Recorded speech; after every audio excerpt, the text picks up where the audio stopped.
時常在下午來這裏寄信件，逢禮拜流連藝術展，還是未間斷。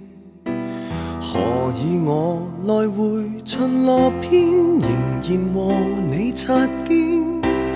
還仍然在各自宇宙錯過了春天，只差一點點即可以再會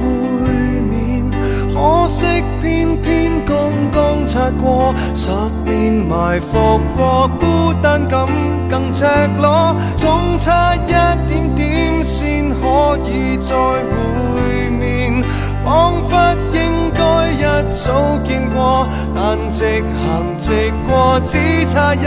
個眼波，將彼此錯過。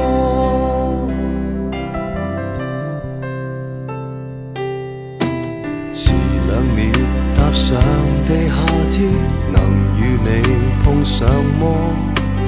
如提前10步入電梯，誰又被錯過？和某某從來未預約，為何能見更多？全城來撞你，但最後處處有險阻，